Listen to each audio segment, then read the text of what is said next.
communications coordinator with CDD, and we have an overview presentation of the STARS revised model for you. But before I jump in and get started, I'll introduce Jacek Deptula, who is my colleague. And if you'd like to say hi, Jacek, then you won't have to do it later when it's your turn to present.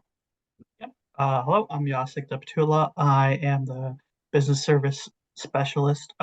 Essentially, I work in STAR applications, but more importantly, the STARS email. So if you reach out via that email, you'll get into contact with me. So that is who I am.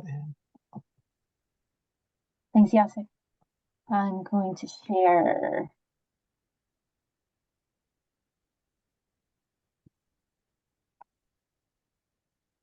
There we go.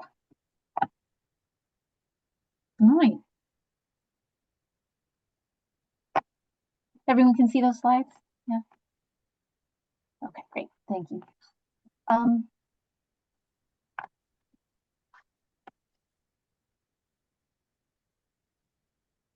Okay, so we're presenting a brief orientation of the revised STARS model. This is a kind of a high-level overview of the details that went into the revision, and we'd like to let you know that there are lots of resources on the STARS site, CDD STARS site. We will have that address at the end of this presentation, but if you Google CDD STARS, it will come right up.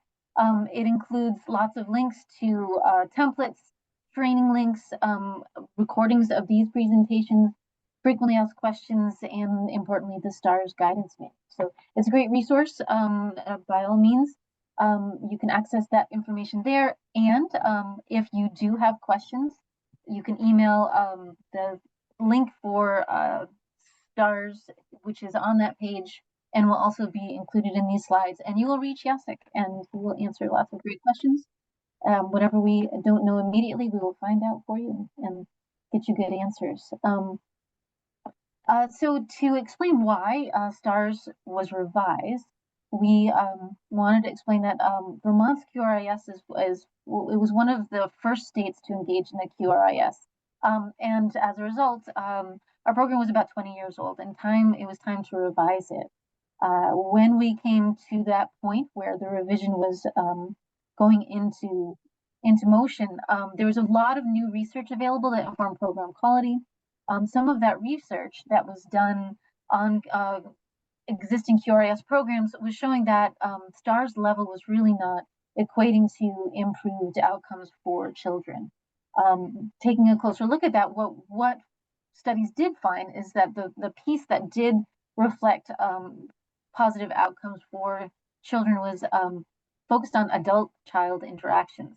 So the revision for STARS is really connecting what has been proven to improve child outcomes, focusing on elements of quality that were identified, and making sure that the STARS standards and levels are based on those areas. And we'll get into what those categories are and how they are implemented into the new program. Importantly, the criteria, those standards are linked, again, to positive outcomes for children, and they apply to all early childhood and after-school settings. The levels build one to the other, so the standards that are in one level, you will find in the next level with, a building quality as you go through the system.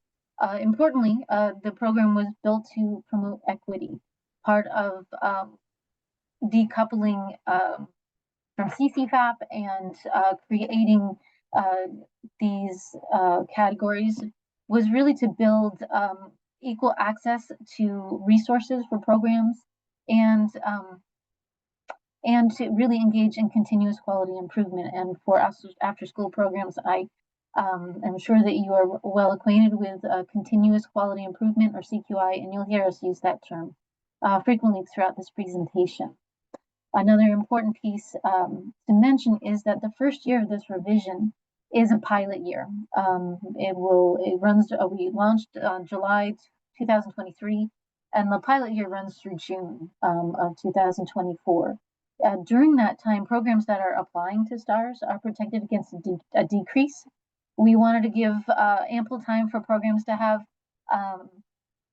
access to the revision, being able to engage with the new system and try it out. Also helps us out as well so that we can get feedback from programs and find out what's working and what's not, make changes as they're needed. So it's helpful in both directions. And so we encourage programs to get involved early and start building and getting used to and engaging with the new system so that when it does come time for them to renew, they have a head start, or if they are due to renew, that they have time to use in that pilot year to make the changes that they need to engage in different ways. Our STARS renewals are still the same as they were in the previous program. The cycle of the certificate is still 3 years, and your expiration date hasn't changed. It will remain the same as it was in the previous system. In this slide, this is a representation of the 3 elements of quality that STARS is focused primarily on that have to do with those positive child outcomes. They are adult-child interaction, family and youth engagement, and responsive practice. Oops, sorry. Adult-child interaction is really the focus of where the positive child outcomes are shown in research, and it touches on in all 3 of these categories. Family and youth engagement really has to do with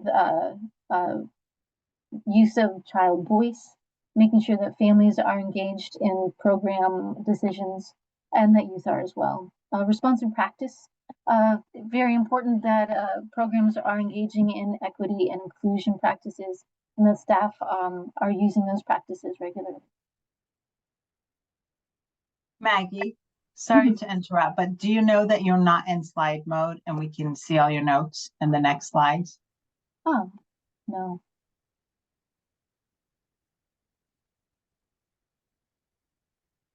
Sorry to interrupt, but I thought it would be a...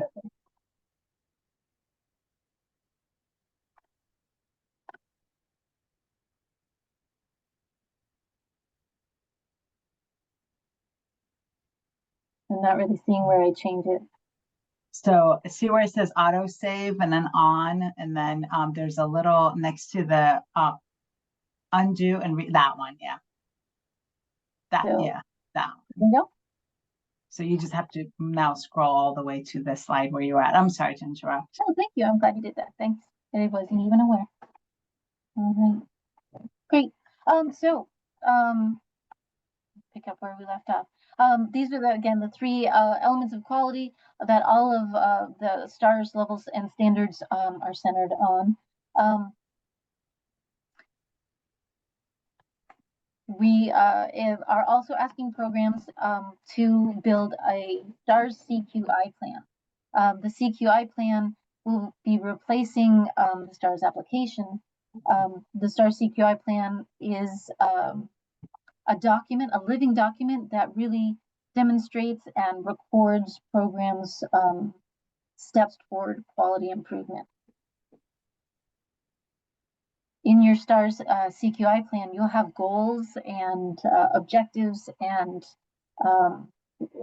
demonstrations of the work that you do toward those goals in each of the 3 elements of quality. So you may have 1 or 2 goals that really focus on adult-child interactions, 1 or 2 goals that focus primarily on family and youth engagement, and goals also that will focus on responsive practice.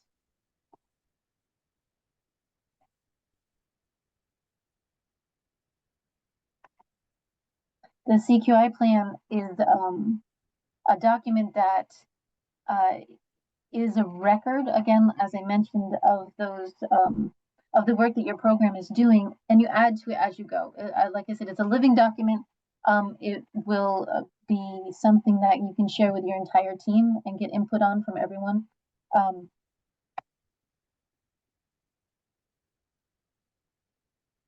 And it is a documentation of all the small steps that you engage in continuous quality improvement.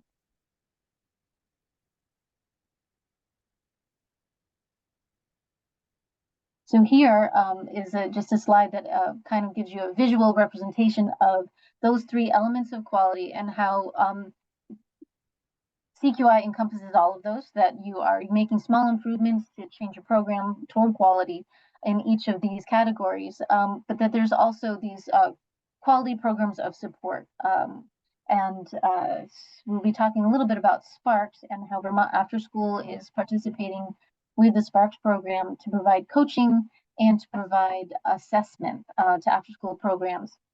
Those assessments are part of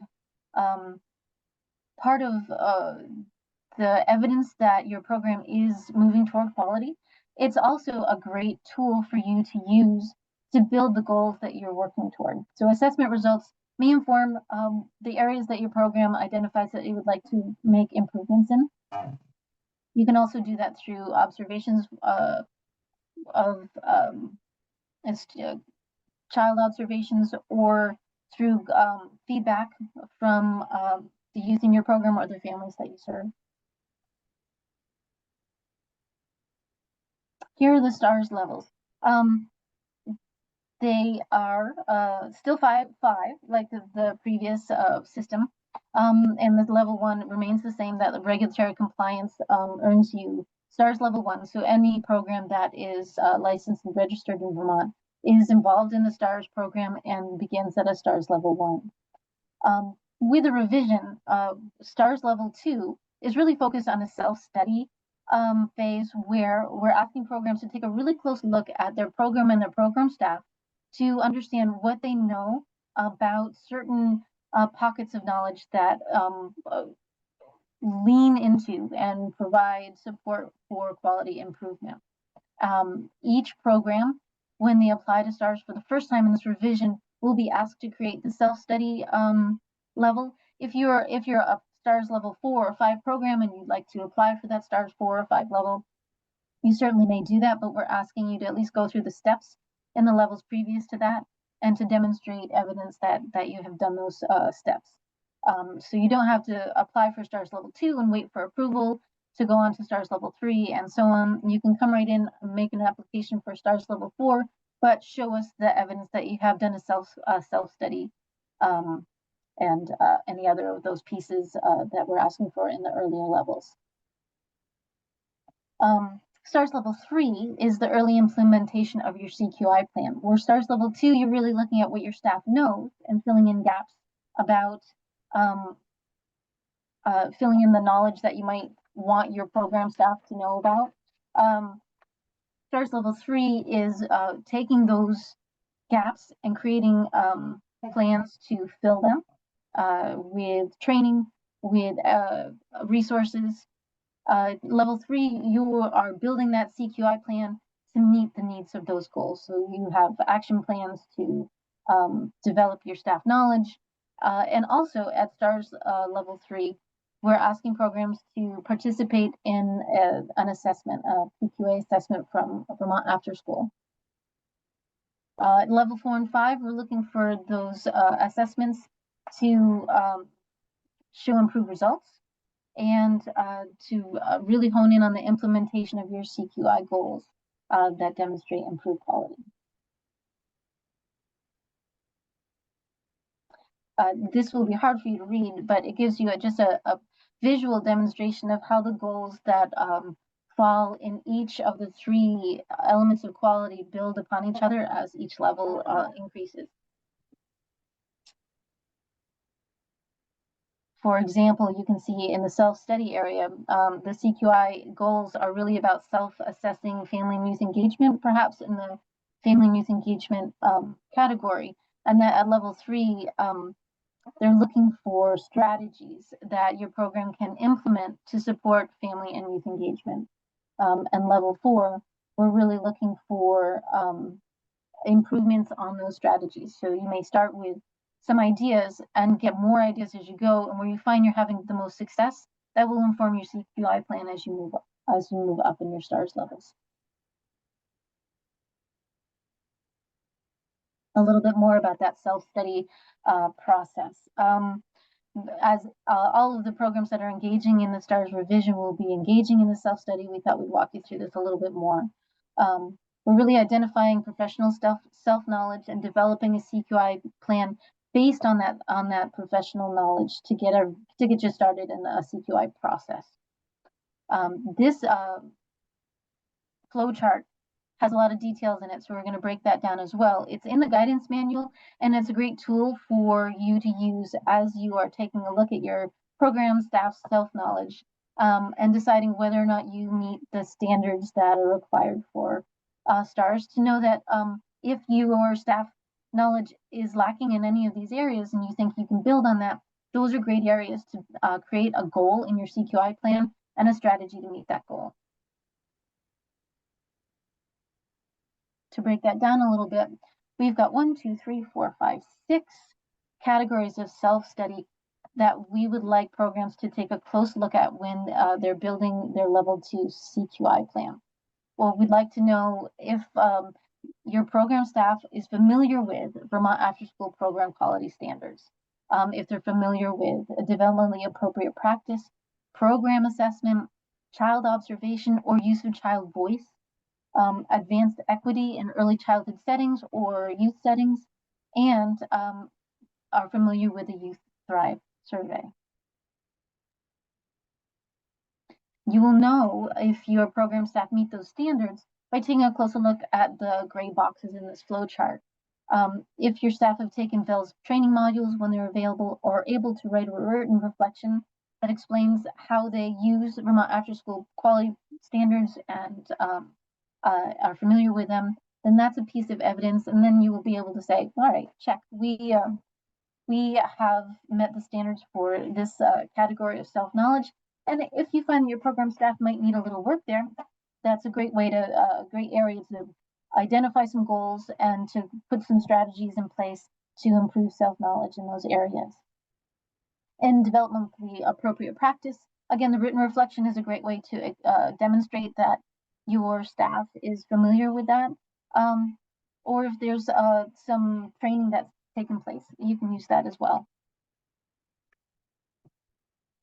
Program assessment. How familiar is your program staff familiar with PQA as a tool? Have they been through an assessment process before within 2 years? And if they have not, then having them giving them the opportunity to be more familiar with PQA is one of the goals that you might implement into your CQI plan. Child observation. We understand that child observation isn't a piece that the after-school programs really engage in, but use of child voice is. So here, we're looking for how familiar program staff are with engaging child voice in the activities and interactions that they implement in the program. Advancing equity. Again, we're looking for coursework and implicit bias. You can also use a written reflection that explains how this is part of your program's training of staff, all of those pieces. And if there are areas to improve, and this is a great one, there's always new opportunities to improve staff knowledge in equity and inclusion. This is one that having as a constant goal in your CQI plan is useful. And the Youth Thrive survey. This is a survey that youth take, and they really measures their strengths, and it's a great way to get an idea of how youth identify themselves and ways to incorporate that into your program to develop that identity as well. Maggie, I just want to interrupt for a sec. I did put it in the chat, but I just want to make folks aware that the Youth Thrive survey is really only applicable. What they say it is for ages 9 through 26. So if you're serving children that are younger than 9 years old, we're still looking at what would be the appropriate tool. We have a meeting coming up in December that the STARS folks and myself are going to be talking about that, and we'll have more information about that. But certainly this tool is great for older kids. We might be looking into the mini DESA or some other tools, but we'll be sure that the field knows what those are when they're available. Thank you, Trish. Yes, that is maybe we may have an abbreviated version or adjusted version of the Youth Thrive survey, or some other good tool, as Trish mentioned. In addition, different program types, staffing looks different. And so we put together this calculating knowledge kind of cheat sheet so that after school programs, the design is different. And knowing that, we have decided that this that program knowledge can be calculated based on the entire staff's knowledge. So if one of the members of the staff has an ECE license or is licensed in some way or has some piece of knowledge, that can be applicable to the entire program. Shared staff knowledge is the rule for after-school programs. So if the combined knowledge of your entire staff meets the standards, then for after-school programs, that you meet those standards in your in that self-assessment. All right, Jacek, would you like to take over?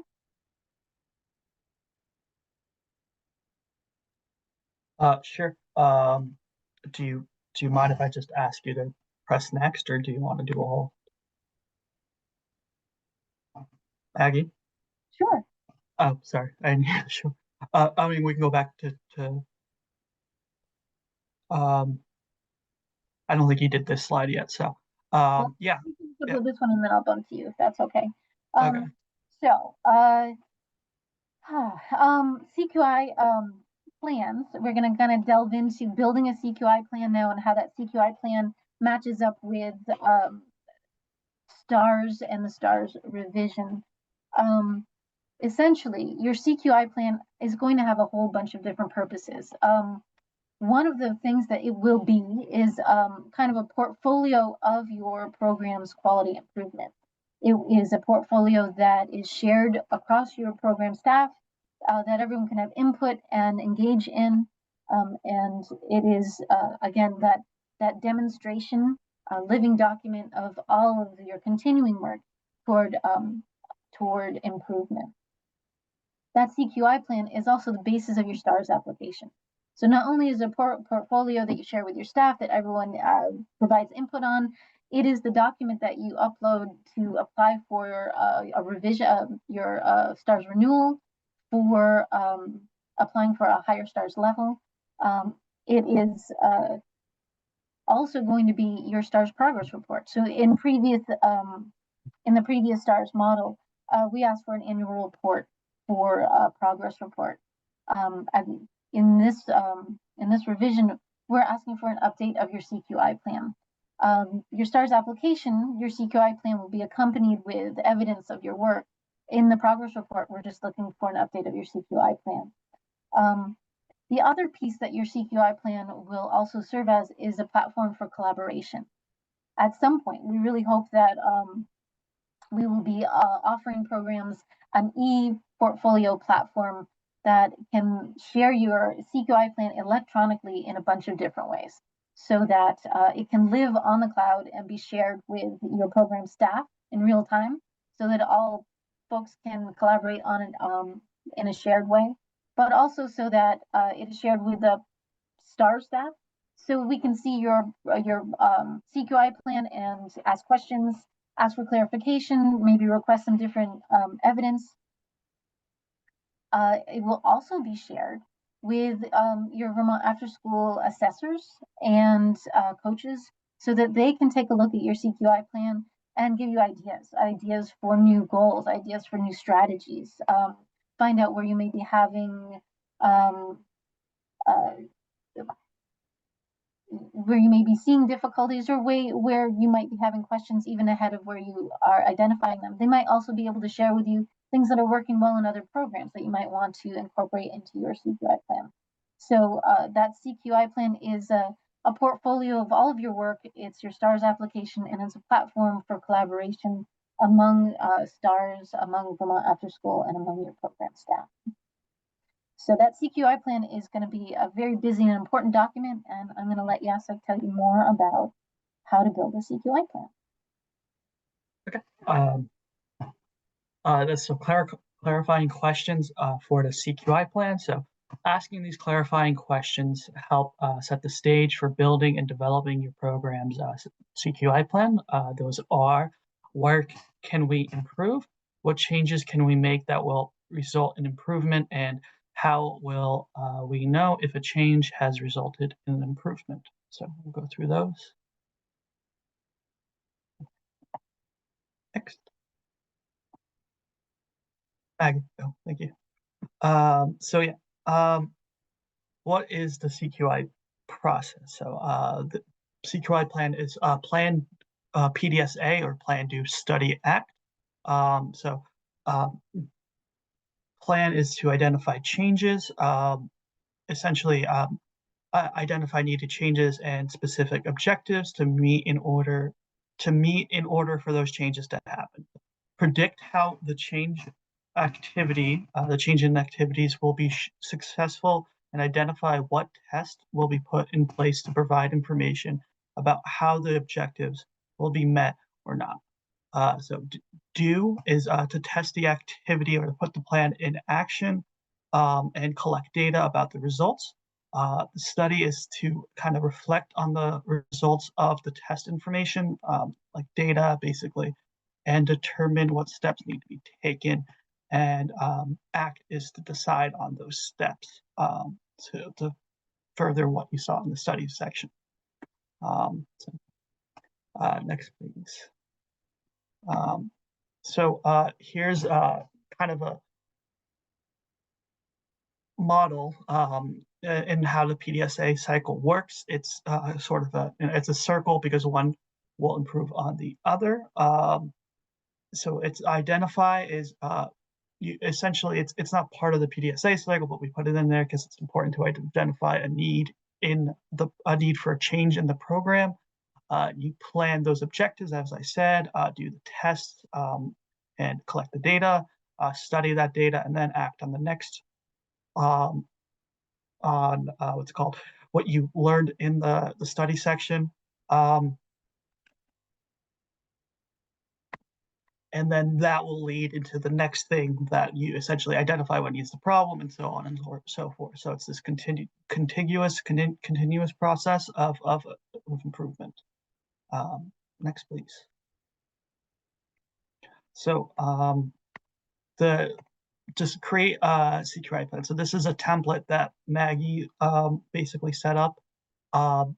You can see that she, we went through the family engagement. So the adult, I'll go through the adult-child interaction. So a goal would be to complete a self-assessment to determine staff knowledge in STARS self-study categories, and use the results to set objectives. And then another goal would be to set an external assessment with SPARQS, or in this case, Vermont Afterschool, and use those goals to set an objective. So a common way for you to set a goal would be from the recommendations of your assessment from Vermont Afterschool. Can I ask a question? Yes. So these goals seem very, very broad and general. Are you looking in the application, or when they submit things, to dig a little bit deeper and kind of share the strategies and when things, am I jumping ahead, Maggie? Sorry. Yes. Okay. That's okay. So the goals that you're identifying are really broad. They're really broad, kind of big ideas. And then what you're going to do after that is to engage in the PDSA cycles focused on those goals. So there may be several cycles per goal where you're trying out one strategy or another. They might lead into other ideas and strategies. The big goals are the ones that you identify first, and then the strategies come afterward, and those become your PDSA cycles. And Jacek will give you an example of those as well.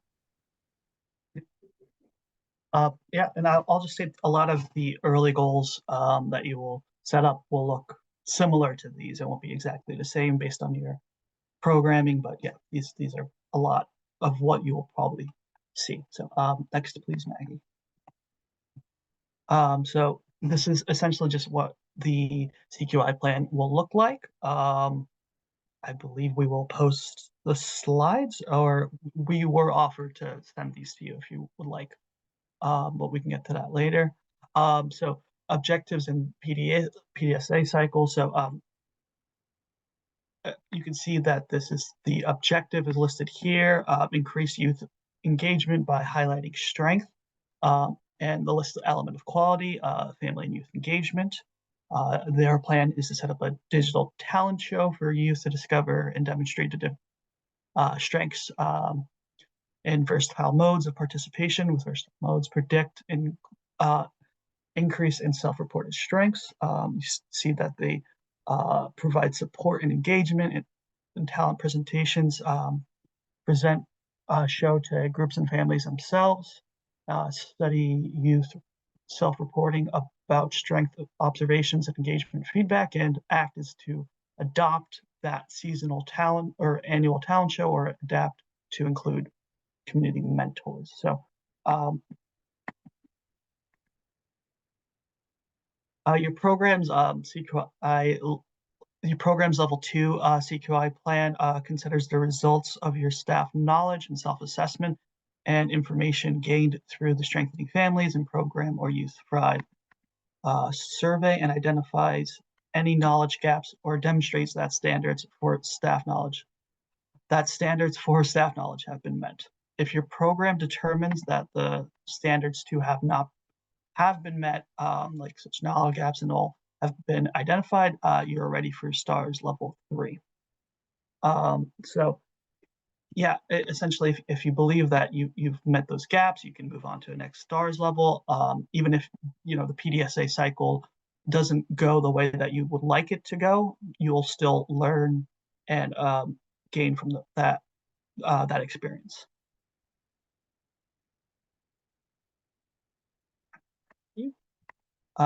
So this is essentially, it's a little complicated, but this is the best way we can show it. This is the evidence chart for STARS level 2. Did you complete some of the things you'll ask yourself is, did you complete a self-study process for the program assessment? Did you write a narrative explaining how you did it? A quality credential report can be used. So essentially your BFIS account can be used if you list it on your CQI on your evidence in your CQI plan in your application. I can be able to find it in BFIS. So those would be for adult and child interactions and responsive practices, and an observation record is evidence for all 3 elements of quality. So you can observe how responsive practices are, or how your staff interact with children. I believe next would be good. So your STARS level 2 evidence chart. So this is another way of looking at it. It's essentially what you can submit as evidence for each element of quality. So for adult-child interactions, there's quite a few: quality credential report, written reflection, observation report, survey results, and a completed form.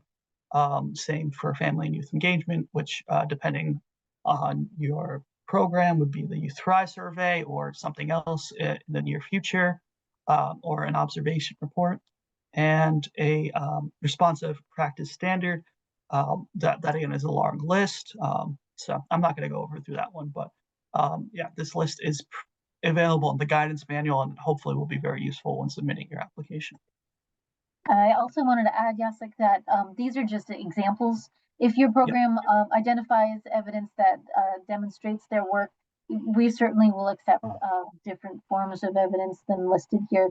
Again, this is, if you're not quite sure what to use, this is a great tool for you to use. And when we're looking at observation records, we understand that after-school programs really are not doing child observations. However, if they have examples of using child voice, that would be a good replacement of that. Maggie and Jacek, are these templates available on the website if they choose to use the templates? The template, there's a fillable template that is linked both in the guidance manual and on the website. And these charts are in the guidance manual, and there's a different, level chart for every level. So there'll be an evidence chart that's specific to level 2, 3, 4, and 5, as well as the suggestions for each one. Thank you. STARS level 3, which is early implementation. So essentially you'll be working based on your STARS level 2 CQI plan. So you would set goals for improvement in the STARS element of quality, adult-child interactions, family and youth engagement and response practices. Not sure if this goes on in the slide, but this is also the level in which you would have an assessment for the from Vermont Afterschool. It would be an unscored assessment, or yeah. Yes, there are no scored assessments. Yeah. So my understanding is that for after school, and I just want to be clear on this, for level 2, it's a self-assessment. Yeah. For level 3, it's an assessor coming in, and depending on what areas of the PQA pyramid you're working on, if you're working at the lower base levels, that would be level 3. If you really achieved everything and you're working on the top levels, which are the harder things to accomplish, then that would be level 4. Yeah, exactly. Next, please, Maggie. Thank you. So, so your STARS level 3 CQI plan.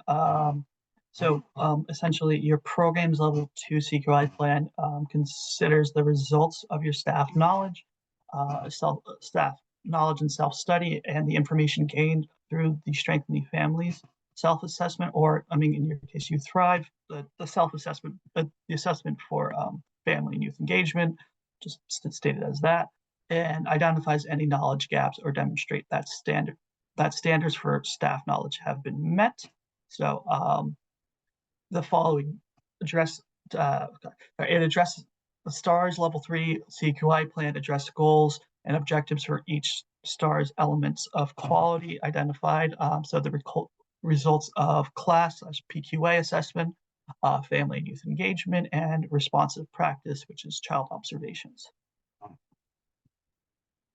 So at level 3, and I'm just going to interrupt, like, as we're talking, because it makes the most sense. We don't do actual child observation. Yeah. So I'm wondering, are you going to address what evidence you would like if we're not doing child observation? It might be, would they just write about what they do? Because programs sometimes do survey boxes, or they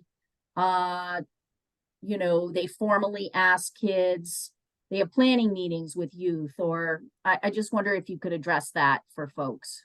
Yeah, all of those pieces would be great evidence for work that you're doing. And we're really looking for, instead of child observations for after school programs, that use of child voice. So if there are different, I'm sure many ways to demonstrate that, and we'd accept any of them. But examples of use of child voice in place of child observations in responsive practice. And I'm sure that you may find results from the Youth Thrive survey or other surveys that you use that could also demonstrate how your program is using responsive practice. Yeah. And the PQA also, so youth engagement and youth voice are also part of the PQA.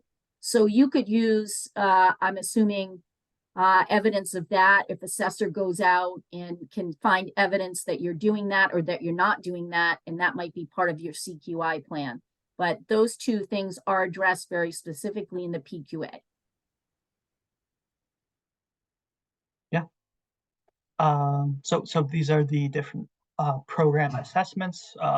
It's a class or PQA, classroom assessment scoring system, TPOT or tippy toes.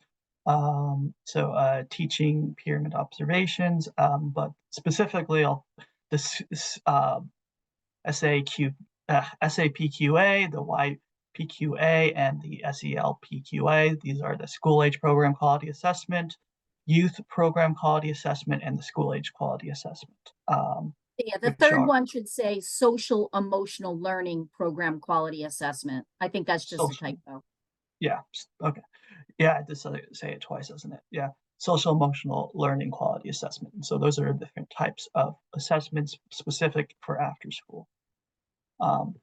So the STARS level 3, youth family and youth engagement. So essentially you would create goals and work toward improved engagement, and then using results from the Youth Thrive survey or strengthening families program self-assessment. Um, oh yeah, that's a good point. We'll talk about that later, Susan, if you don't mind. So yeah, essentially using results from the Youth Thrive survey, you would create the goals towards the improved engagement. So STARS level 3 responsive practice. Okay, using child voice, not child observations, to create planned learned activities that consider the needs and interests of each and every child and evaluate how the program currently meets the needs of each and every child. Um, you would consider if the program activities are developmentally appropriate, different in after school than it is in um, other programs, and consider if the program activities align with Vermont Early Learning Standards or Vermont After School Program Standards, and then you would build on informed information collected from your program STARS level 2 CQI plan if applicable. So yeah. STARS level 3 CQI. So it would address goals and objectives for each of the STARS elements of quality identified with the following tools. So the results of the Youth Thrive or survey, um, family and youth engagement or Youth Thrive survey, or responsive practice, which is child voice. So your program's level 2 CQI plan considers the results of your staff knowledge, self-knowledge, self-study, and information gained through the Strengthening Families program or self-assessment or Youth Thrive survey, and identifies any knowledge gaps or demonstrates that standards for staff knowledge have been met. So STARS level 4 and 5 are improved and full implementation. Those are the higher levels of the STARS system. So I don't really have anything else to say about that. Maggie, next, please.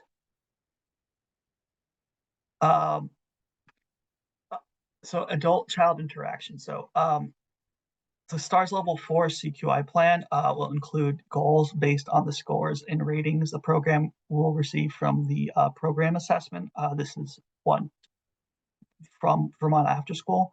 If the program is increasing from STARS level 2, the application will also include the plan goals regarding improvements identified in the program assessment process. So in STARS Again, level, yeah, Yeah, again, it there would be won't nice be, to, again, there won't be scores. It's going to yeah, be, it's really going to be based on the feedback from the assessors, right? right. And have they seen an improvement from level 3 to level 4 and complete implementation? So there may be a situation where someone comes in and has an assessor come at level 3, and then they feel like they're ready for level 4 or 5. The assessor goes back out at another time, and they're documenting whether or not they've hit that improvement. And level 5 says, what's the term for level 5? Full implementation. Full. In my mind, yes, full implementation, but there's never full implementation of quality, right? That's why we call it continuous. So it might be full implementation of that particular goal in that area. But that's where the assessors really come in, I think, especially for after school, because the PQA is a really great way for the assessors to give feedback to inform that CQI plan. So I apologize for interrupting. I just want to make sure people are really clear. No, that's okay, Trish, because I was going to bump that to you actually, because your team at Vermont After School are the assessors. I was wondering if you could give the group some examples of some of the activities that your assessors will be looking at that kind of level 4 or level 5, just examples of, what quality looks like in an after school program at those levels. Yeah, I mean, well, if they take a look at the PQA, they'll be able to see that. So at level 3, we're really going to be looking at safe and supportive environments, right? So the base level things. Our kids being engaged in developmentally appropriate activities? Are the staff working side by side to support them? Are activities, functioning in an orderly way? Is there some structure to the program? It's not just free play all afternoon. When they get to the higher levels on the pyramid, it's going to be things like, are they incorporating activities that kind of build on connections to learning? Are we asking open-ended questions? Are we giving kids authentic voice? Are we putting them in leadership roles? Are we reflecting with kids, giving them opportunities to reflect in the program? But I think, I don't want to generalize because it will depend on what their goals are, because the idea is to improve the specific goal, right? So it'll be based on what their goals are. So, I think it's not going to be up to the assessor to say, yes, you've got full implementation, or we're going to give feedback, and then the programs need to determine that themselves, right? So it's not, that pressure isn't on the assessor to come in and give stamp of approval. The assessors really come in to share their wisdom, their guidance, their observations, and their expertise, and give you the feedback so you can do with it what you want, because this is all about self-assessment. And while we're talking about the assessors, I just want to introduce them really quickly. Kathleen Bray. Kathleen, you want to wave? Kathleen. Tiffany Cross is also here, and Daisha Otslin is also here. And so there are 3 assessors, and we are taking requests for assessments at this point, and they're all well-versed in quality and in the PQA and getting well-versed in STARS. Thank you, Trish. Yep. I'll bump it back to you, Jacek. And yet those assessments are tools for your program to identify new goals and build in areas that the assessment might reveal to you. So back to you, Jacek. Yeah, next.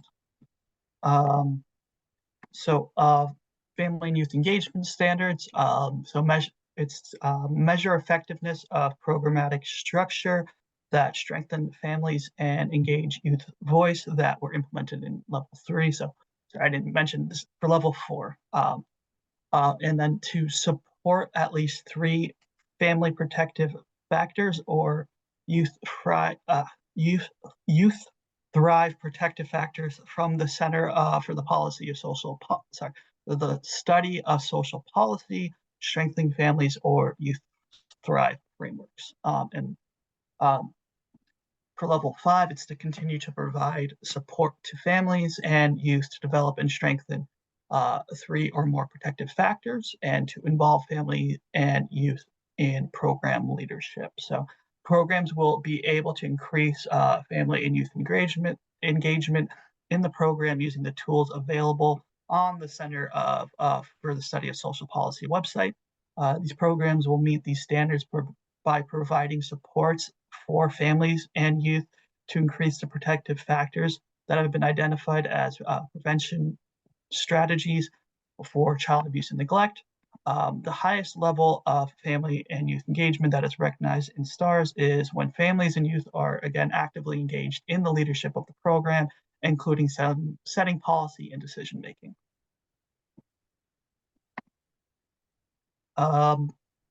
Responsive practice standards. So level 4 is to conduct observations or use child/youth voice on a regular basis, record observations, and use them for learning activity planning purposes. Learning activity will include Learning activity will include information for child observation and input, consider children and youth interest slash needs, developmental level, racial and ethnic diversity. And it will also align with Vermont after-school program standards. So for level 5, you would do the same. You would conduct a child observation or use child voice on a regular basis, record observations, and blah blah blah blah. Include information from child input. Consider children and youth interest slash needs, developmental level, racial and ethnic diversity, and align with Vermont after school program standards, and essentially be developmentally appropriate. So while TS Gold and ASQ tools help determine if a child may have identified need or is meeting benchmarks for learning, it is also important for teachers, caregivers to gather information about children's interests, strengths, family culture, language, race and ethnicity, and gender identity, so that the program can be structured to better facilitate the children's learning, enhance the child's positive experience, and set a positive precedent for future learning opportunities. For children in after-school programs, observation will not be the preferred way to get to know the unique aspects of each child. Instead, programs will develop a process of cultivating youth voice and determining the program activities. All right, so putting it all together. So level 4 CQI plans will address goals that will move the program towards STARS level 5. And while level 5 CQI plans will address goals for maintaining full implementation and best practice, and may address other quality factors not included in STARS based on the program's preferences. Next, please. Thank you. Just to update the system for program access to resources for quality support, or as you will probably only hear it from now on be called, SPARQS, is administered by Vermont AUIC. It provides coaching, mentoring, training, and resources, and provides program assessments. It is likely, though, that you will be going to Vermont After School for a lot of this help, but SPARQS is a resource that is used specifically for early childhood, but yeah. And essentially for after school programs, SPARQS is like the gateway to Vermont After School, providing those services for you. They will be funneling those requests for assessment right to Trish and her team at Vermont After School, and coaching will be provided by them as well. And that's it. Questions about STARS. So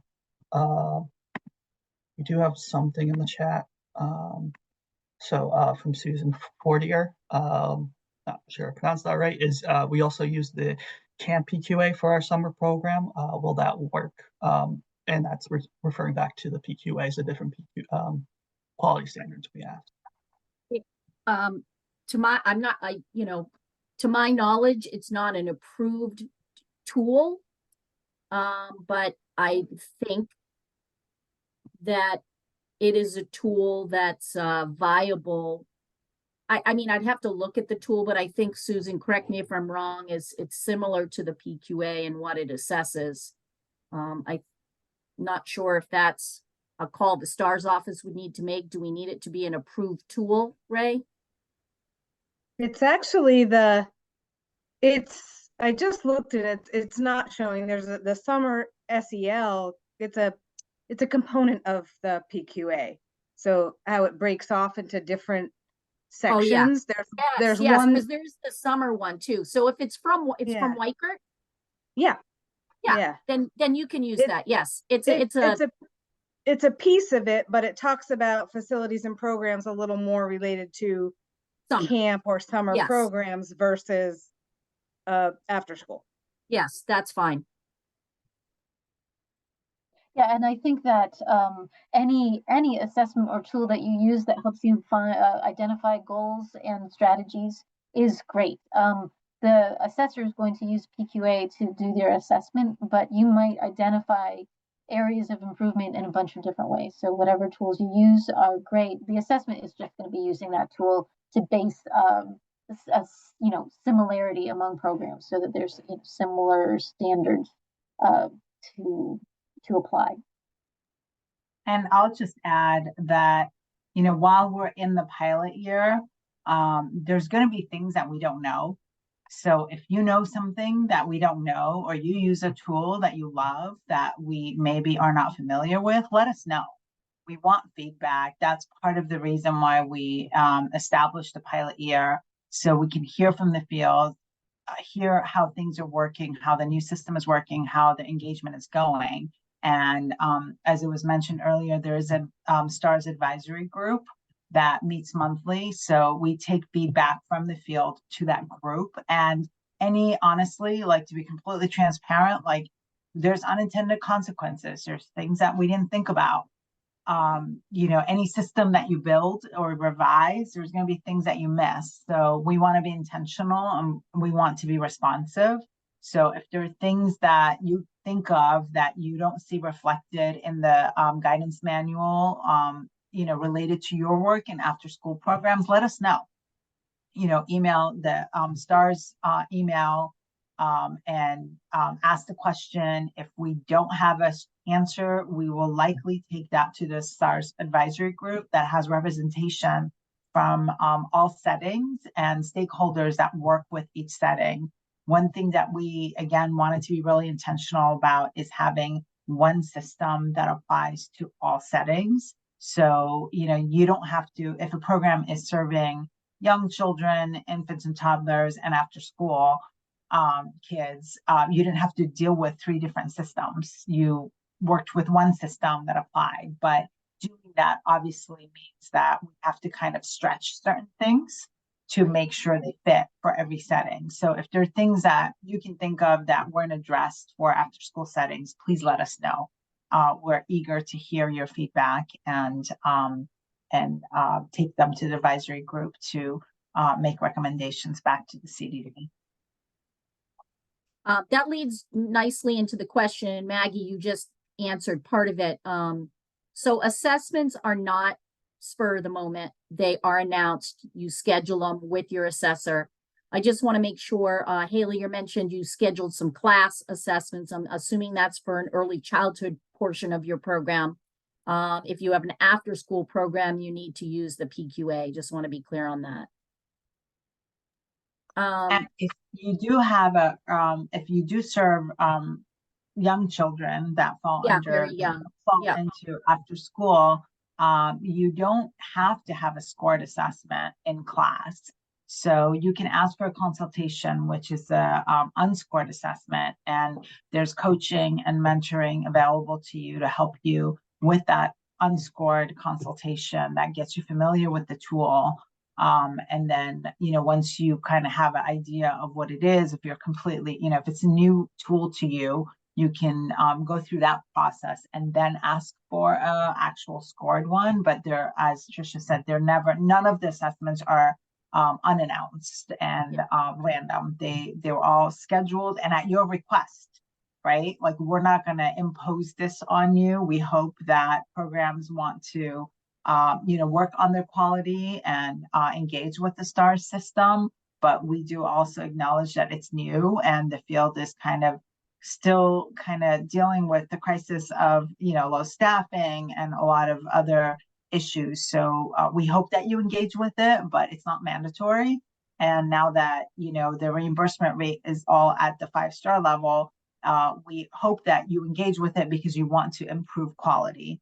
And we're hoping to implement some other incentives in the next fiscal year starting in July to incentivize programs to get involved with it. But in the pilot year, get involved, get to know it, ask for an assessment, work with SPARQS and request some coaching and mentoring just so you can learn what it is. It's not going to hurt anything. It can only help.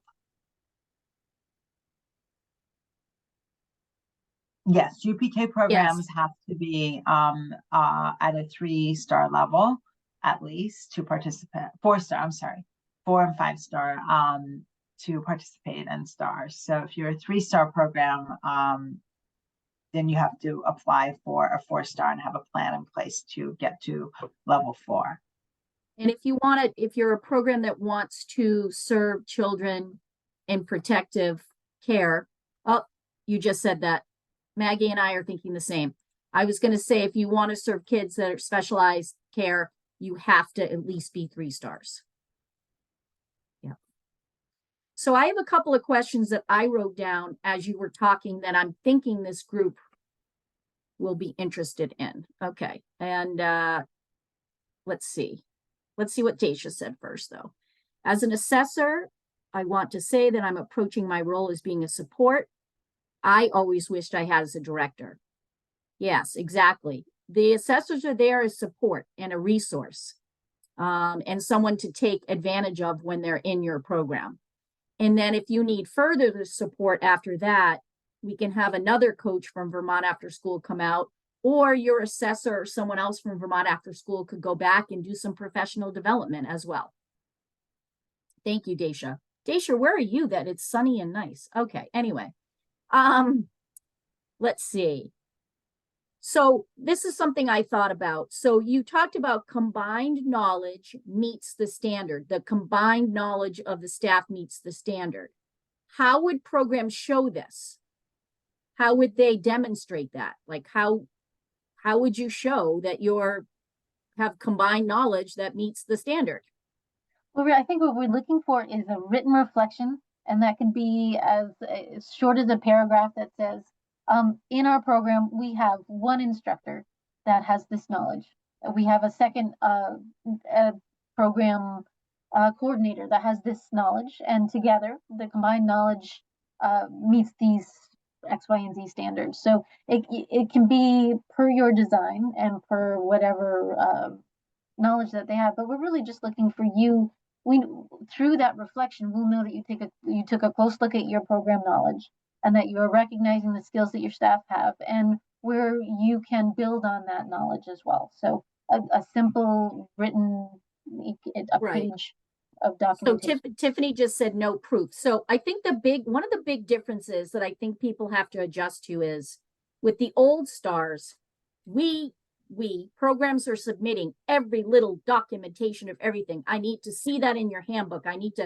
This is more, you want to make sure that people are thinking about these things, reflecting on things. They are showing evidence, but you're not saying, I need to see XYZ training that they did this stuff. It's the honor system programs are submitting. So it leads me to my other question. So let's see, what are they submitting? I understand what you said about the CQI plan is the application, but these, like you're saying, write a paragraph about this, do that, so it would be the CQI plan, which is the goals, then the plan, do, study, act, those squares. And then it would be all these little supplemental things that would be the evidence. Right, and that evidence chart that is provided in the guidance manual, it will give you a quick view of, I need 2 pieces of evidence that show that my staff understands, responsive practice, and that could be some trainings, and that could be it could be whatever you identify. If it's something that's listed in BFIS, YASIC's going to be able to check that. But we'd love to know the specific coursework that your program engaged in. If there's a piece of evidence that demonstrates that, then that's the key. The pressure of the focus is really on the CQI plan itself rather than the evidence of it. So we're really hoping that programs get into a real habit of continuous quality improvement, so that improvement is second nature, and that documentation of that improvement is second nature, rather than focusing on the paperwork part of it. And also just this revision is really trying to present STARS as a tool for improvement. That you use STARS to document your improvement and have that culture of quality improvement in your program, And once you get going, it should just, become more of a habit than a chore. Okay. Thanks for sharing that link. So there's the link. If any of you are on and you want to request an assessor from Vermont After School, you can go to that link.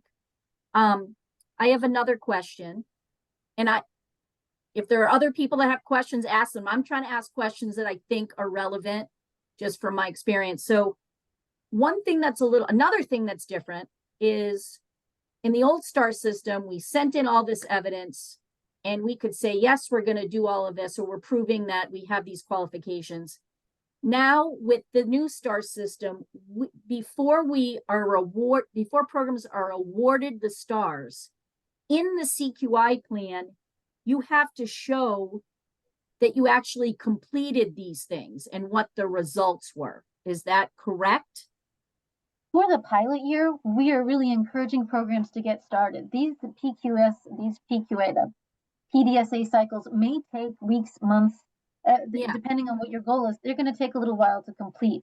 And they may also just lead you down different paths of things you'd like to try, do different strategies. So in this pilot year, we really want programs to engage and get started in those cycles of improvement and demonstrate that. And that is partly why your stars level is protected for that pilot period. Engage now, get used to it, find out where you are in your process, and that gives you time to really complete some of the cycles that will put you at that stars level that you were at before the revision. So yes, we would like to see going forward after the pilot year that you're actually reaching those standards. For now in the pilot year, we want to see that you're engaging with us. Yeah, and like if you have an assessment on the if you're due soon or you would like to submit it soon and you have an assessment and you submit it 3 months later and you haven't really fully fleshed out that cycle, whatever, I mean, we're not going to punish you or anything because that CQI plan hasn't been fully completed during this pilot year. I think that's basically what Maggie said, but yeah, I'm just thinking that the assessment time might be pretty close to when you need to submit it, so it's nothing to stress too much about. But I would imagine that you'd want the programs to be communicating that with the STARS office, so they feel like they have like an extension, like, you know what I mean? I don't want people to get the impression like, oh, well, you won't be punished, so however long it takes you, like, don't worry about your renewal date, you know? I think, I don't know. I guess I'm just asking. Yeah. So if you are past due or due very soon, I've been taking the assessment date into account and adding 90 days. If something changes, I will change it as well, because we're doing it based on the assessment, and we would like you to get some time to work on your CQI plan. Thank you. Who else has questions? There's a question from Bill that I wonder if Bill is still here. We could get that question again. Bill? Yep, Bill's here. Bill, what did you mean by that question? So it seems reasonable for older after-school kids to self-assess and report on their self-assessment. And for K1-2, it seems like there's something between, a class of younger than school age that's with a teacher all day long and they do assessments and observations, etc. And it seems reasonable that, youth, that kind of gets back to what's going to be and what do we use if we're not using Thrive, that older youth are capable of reflection and self-assessment, etc. But how are we going to show youth voice, youth choice, for K1-2? I don't think a self-assessment in a reflective piece wheelhouse. Yeah. So Tiffany just shared one idea, using visuals. I'm not sure what you mean by self-assess. We're not asking children to kind of self-assess. The mini DESA would be a tool that's good for kindergarten, right? Up through 8th grade. And that helps them assess where they really are socially and emotionally. And that could help inform kind of activities you plan or how you approach the way you structure your program. So we're looking at the mini DESA as a possible tool. But I Mini think that, oh, go ahead.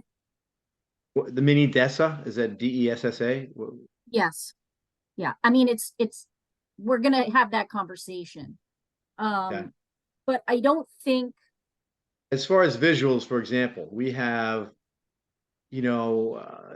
big whiteboard, kids with 3 or 4 choices for activities, kids with an opportunity to put their name under this one, or this one. I mean, that's some level of student choice. But So, Bill, even on that thought right there that you're already doing, even within those groups, you could have another little area that gives an initial with a smiley face or a neutral face or something like that. The other thing, too, is an instant after an activity, even looking for a thumbs up, thumbs middle, thumbs down, those sorts of things, and writing it down are just some really simple, quick activities because you already have a system happening. Adding a simple little area where come on in, put your smiley face or things like that. I'm just thinking out loud here with you. yeah, So I mean, I think they're just we're looking for some sort of, how are you engaging kids in having choices in the program? It could be as simple, Bill, like I used to do this. I used to just put poster paper around the room and I wrote arts and crafts, cooking, science. And then the kids had an opportunity to just walk around and write ideas down, right? For what they wanted to do. That's a way you could engage kids. You could have a circle time with some of the kindergartners and just say, hey, we're thinking about, what's going on in February. What are some things you'd love to see us doing in the program? It doesn't have to be high tech. I think the idea is that we're involving kids in the program. Now, in terms of leadership roles, that's a little bit different. And if you look at the PQA, that's going to give you some guidance, even for younger kids. If you look at the PQA, you're going to get some suggestion. They give a lot of examples in there of how you can give youth voice, authentic voice, choice, leadership. So take a look at that and really go through each of the scales and the items. And I think that's going to answer a lot of your questions. And where am I looking for that? In the what? school age PQA. And I've sent you that. And I think also, oh my gosh, Kendra has it as well. Yeah, I mean, for example, on that whiteboard, something that has been added at MES is sort of the same whiteboard on the way out the door. What, like you guys were saying, happy face, fun, just a word. And then it was to inform us a little more what part of, there's three activities that kids did. What part of your activity, was the best, or, do you remember, or whatever like that. So that's been helpful. Yeah. I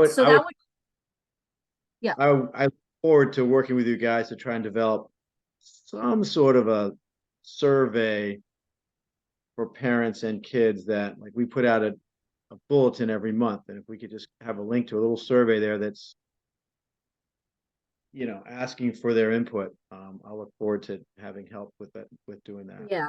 Yeah. And that the happy faces and all that's going to fall under the reflection piece of the PQA. So you're asking kids to reflect on what they did and give feedback on it. So I think that's a really good thing. Which is great. So that's going, higher level stuff right there. That's great thinking, Bill. And I don't want to take up too much time. Yeah, because I am coming out to do some coaching with Kendra, and I'm sure that you'll be part of that as well. So I can answer like specific questions about your site at that time. But if you have another, certainly another general question about STARS, please feel free to ask that. Okay, I will do as we continue. So basically, if we already have a level of stars, we're basically starting from scratch, is kind of what you're saying, or no? Like my program has has 3 stars. But all the stuff that you just went over, I'm not quite sure, like Well, where to start. let me use you as an example then. So when you engage with STARS, when you submit your CQI plan to so that will be your application for the revise, you're gonna request STARS level 3, and you will get STARS level 3.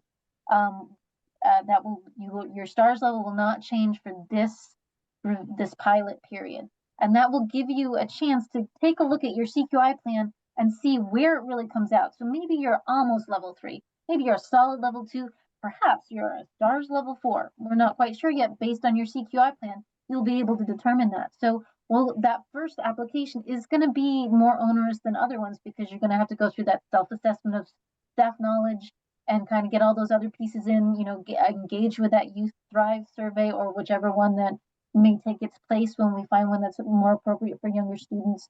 There's some of those pieces that you'll have to do, but you'll have a year to get it done. And so, starting off, you're still where you left off before the revision, and you have a head start on the process for the next time you have to apply. Okay, because we've always every year done the YPQA. So we're pretty familiar with that as a self-assessment. That's considered a self-assessment, or no, a program assessment, correct? Yeah, it's a program self-assessment, and that's Right. that's one piece of the puzzle that can Right. inform your CQI plan. Okay.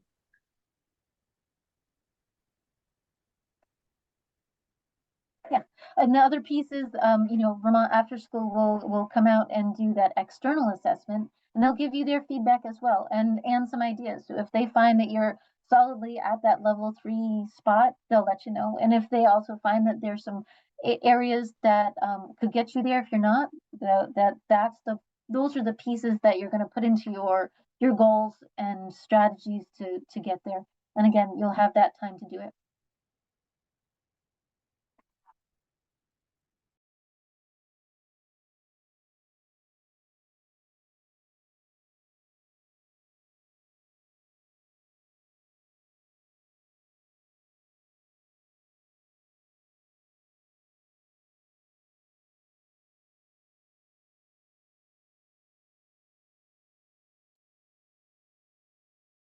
Tried to give space to those who need to think a minute to see if they have any other questions, but really appreciate Maggie and Yasik and Ray doing this for us, and Ray and Yasik for the second time. Sometimes it takes, several times of hearing something to understand how it works. I know that I really, really got a lot more out of tonight, and I feel like I just want to again let folks know that Vermont After School is a resource.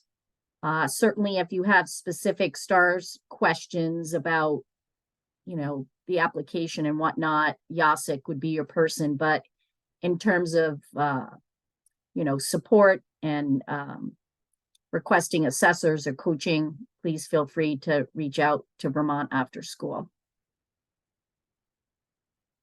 Yes, and workshops for sure.